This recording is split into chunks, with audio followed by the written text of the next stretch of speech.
السلام عليكم ورحمة الله وبركاته. اللهم صل وسلم على سيدنا محمد وعلى أصحابه أجمعين. حبايبي عاملين إيه؟ يا رب تكونوا كلكم بخير وبأحسن حال. الفيديو ده النهاردة فيديو فضفضة معاكم. هفضفض معاكم شوية عن شوية حاجات كده حصلت لي أو شوية تعليقات جات لي في الأيام اللي فاتت. وفي أيام ما كنت تعبانة في تعليقات كتيرة جات لي، فانا النهارده هرد على كل التعليقات اللي بتجيني. معلش استحملوني، ولو اتهورت شويه برضه استحملوني، لان بجد يعني خلاص انا جبت اخري. خلاص يعني تعبت وزهقت من كتر التعليقات السلبيه اللي بتيجي، بتعمل احباط بجد يعني بصراحه. فانا النهارده بقى هرد على شويه تعليقات كده يعني بتزهق الواحد بصراحه. الناس اللي بتدخل تقول لي انت لابسه لبس بيتي، او انت بتصوري وانت لابسه عبايه بيتي او عبايه مش عارفه ايه. يا جماعه احنا عندنا هنا العبايه البيتي دي اللي انتوا شايفينها دي احنا بننزل بيها الشارع عادي خالص، مفيش مشكله. يعني العبايه اللي انا بصور بيها بنزل بيها الشارع، وبروح بيها مشوار لحد مثلا طابونة العيش، مشوار لحد السوق، لحد بتاعه الفراخ، اروح اجيب سمك، اجيب اي حاجه، بروح بالعبايه دي. تمام. مش بطلع اصور لكم ببيجامه ولا بترنج اظهر نفسي كده زي قنوات كتيره جدا ما بتعمل. الحاجات دي اللي احنا دي ما بننزلش بيها الشارع. تمام. البلكونات حتى ممنوع ان احنا نطلع ببيجامه او بعبايه بنص كم كده من غير ما يكون عليها الخمار الطويل اللي لحد الركبه بتاعنا بتاع الصاله ده. طلعت البلكونه تلبسيه، ده من الادب عندنا. لكن عشان انت يا معفنه تخشي تقول تبيلي كل ما تشوفي فيديو ليا تقولي لي عبيان بيئه ولبس بيئه، مالكيش دعوه يا حبيبتي. هو انت داخله تتفرجي عليا انا كأنا؟ قولي لي. لو انت داخله تتفرجي عليا قولي لي بقى، وانا ايه اهندم لك نفسي كده كل مره، واحط البروج الجميل ده، واحط ميك اب، واظبط الطرح بقى، والبس الذهب واطلع لك.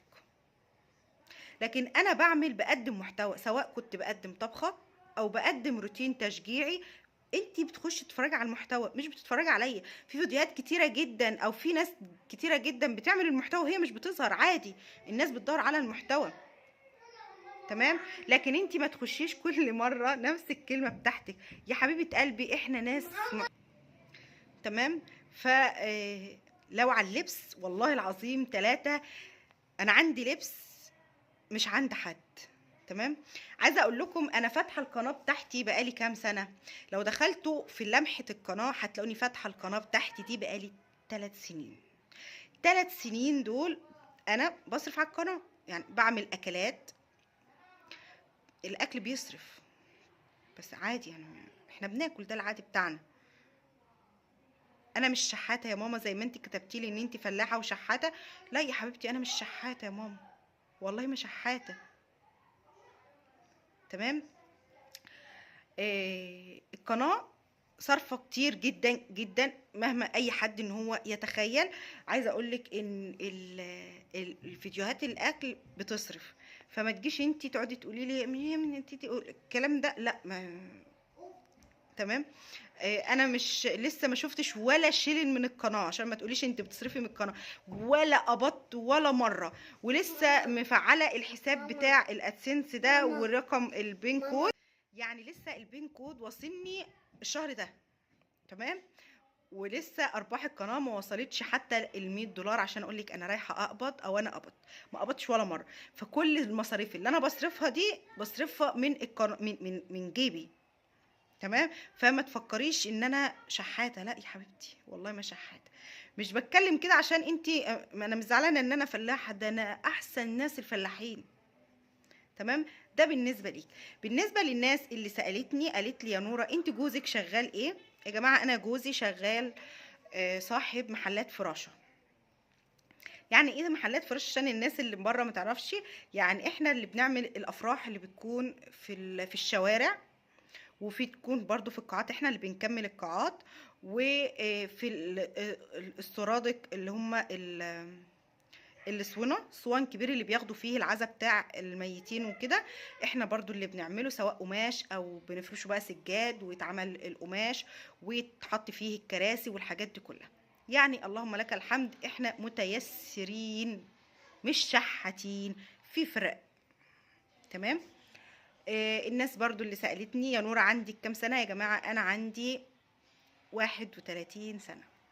تمام، عشان خاطر اتسألت كذا مرة على السؤال ده. يا جماعة أنا عندي 31 سنة.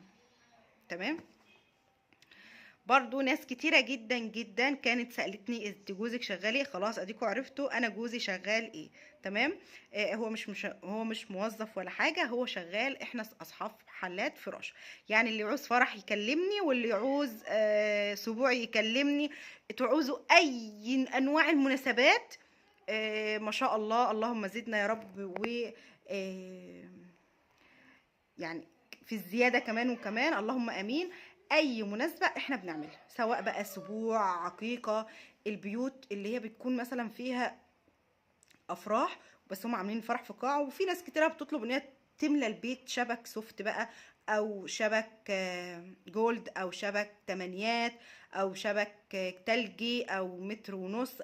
في حاجات كتيرة جدا جدا. ولو حابين اخدكم معايا جولة برضو في المخزن عندنا تحت في البيت عندي، و في الكهرباء، واوريكم الحاجات دي. كان حاجة تانية. تمام. الناس بقى اللي بتقول لي يا نورة انتي عندك اخوات؟ ايوه طبعا، امال ما عنديش اخوات؟ ربنا يخليهم لي يا رب، وهم يعني هم قلبي وعينين عيني من جوه. انا عندي اخوات الصبيان ربنا يخليهم لي، وبابايا الله يخليه يا رب، على يديمه علينا وعلى دماغنا كلنا، واخوات الصبيان. وليا اختي الكبيره، وليا اخت صغنطوطه حلوه كده من مرات بابا. مامتي متوفيه، ماليش مامتي، الله يرحمها ويحسن اليها يا رب. هي متوفيه من يعني من قبل ما انا اتجوز بسنه. يعني انا كنت لسه ما اتجوزتش ووالدتي توفت رحمه الله عليها. تمام. ده بالنسبه لكل الاسئله، او لمعظم الاسئله اللي عيني جت عليها. وطبعا لو حابين تسالوني اي سؤال عادي، انا مش بزعل. ومش بزعل لما حد بيخش ينتقدني. انت لو دخلتي انتقدتيني بادب والله العظيم مش بزعل. يعني لو دخلتي قلت لي مثلا الاكله ديت عايزه كذا، المكان عندك مش عارفه ايه. في ناس كتيره دخلوا قالوا لي انت عندك الشقه فيها سجاد كتير. رديت بادب قلت لهم والله يا جماعه انا مش بحب البلاط، لان انا عندي اطفال صغيره، فالبلاط ده بيضايقهم. ممكن عيل يتزحلق، البرد، الشقه عشان واسعه فسقعه. بجد بجد والله. فبحاول على قد ما اقدر ان انا ايه، ادفيها. طب هدفيها بايه؟ فبدفيها بالسجاد يعني. تمام. فهم قالوا لي ان السجاد كتير، فدخلت وعرفتهم وقلت لهم. قالوا لي وماله، كل واحد حر في ذوقه، كل واحد حر في بيته. فانتي عشان ادام دخلتي قناتي، يا اما تتكلمي بادب يا اما ما تخشيش. ده ما فيهوش زعل لحد. انتي دخلتي قناتي كانك دخلتي بيتي. قناتي دي يعني بتاعتي، قناتي. لو دخلتيها يبقى انت دخلتي. فلازما اي حد بتخش عند اي حد، يا تنتقدي بادب يا بلاش تنتقدي. تمام. واحنا ما احناش هنغير الكون، الكون هو اللي بيغير الناس. فما تحاولوش ان انتوا تغيروا الناس. كل واحد عاجبه حاله، كل واحد عاجبه لبسه، كل واحد عاجبه اكله، كل واحد عاجبه عياله. محدش بيقول على نفسه وحش. فبلاش انتم تحبطوا الناس، وبلاش تدوا للناس طاقة سلبية. خليكم كده ناس حلوين ولذاذ. وطبعا كل المتابعين اللي في القناة بتاعتي، سواء اللي كانوا موجودين من زمان او صحابات القنوات او المتابعين الجداد، انتوا على دماغي من فوق والله العظيم. انتم عيلتي التانية، انتم اللي انا يعني لما كنت تعبانة بقى دماغي برضو ان انا مش بصور فيديوهات، وان انتم وحشتوني، والناس نستني. فبقى في ناس كتيرة جدا بتسأل وتطمن عليا، والحمد لله قمت وقفت على حيلي وكله تمام. برضو ناس دخلت قالت لي انتي بتدعي المرض. يا جماعة والله مش بدعي المرض. انا لو كنت بدعي المرض كنت طلعت لكم، وانا كنت في امثل حاجه، وكان شكلي ما كانش كده خالص خالص. انا كنت وانا بكشف كنت واخده حقنه كمان غلط في يعني في طيار ما انا كنت تعبانه. خدت حقنه غلط كانت مبهدلاني. عارفه يعني ايه تاخدي حقنه غلط جسمك ما يقبلهاش؟ جسمي كله كان وارم. عايزه اقول لكم ان كان وشي ده بصوا كان محبب بطريقه رهيبه، ويا ريتها كانت حبوب، بس لا ده كانت حبوب وحشه جدا جدا. وكان جسمي وارم يا جماعه، الناس ما بتسيبش حد في حالها. ولو انتي دخلتي او غيرك دخل وقال اللهم صل على سيدنا النبي او عليه الصلاه والسلام او قلتوا بسم الله ما شاء الله، غيرك ما بيقولش. تمام. ف سيبوا الناس في حالها. وانا عمري في حياتي ما ادعيت حاجه، وعمري ما ادعيت المرض، لان لو انا كنت بدعي المرض كنت طلعت وانا تعبانه، طلعت وانا نايمه، وطلعت وانا كنت رايحه للدكتور. وبس انا يعني احنا هنا ما بيبقاش في تفكيري حاجه زي دي. انا كنت تعبانه، كنت بموت. مش طبعا في وانا بموت هقول لجوزي مثلا لا صورني والنبي وانا تعبانه، ولا صورني وانا بموت، ولا صورني وانا في المستشفى، ولا صورني وانا داخله مستشفى ومستشفى ما رضتش تقبلني عشان كان حالتي كانت وحشه جدا، وكانت مستشفى خاصه مش مستشفى حكومه كمان، ما رضتش تقبلني. ما ينفعش. فانا عمري في حياتي ما هدعي حاجه ما بتحصليش. والحمد لله انا ما بحبش ازعل حد مني، ويا رب ما تكونش في ناس زعلت من الكلام ده. الكلام ده موجه لناس بعينها وهي عارفه نفسها، وهي هتخش وهتشوف التعليقات، وبرضه انا عارفه ان هي هتعلق. ولما بعمل لكم بلوك بتعملوا ايميلات تانية وبتخشوا تعلقوا تعليقات تانية.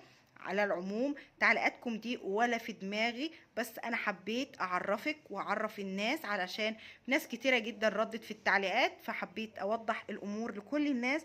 ومش عايزه اطول عليكم اكتر من كده، وبحبكم جدا جدا، واشوفكم على خير. مع السلامه.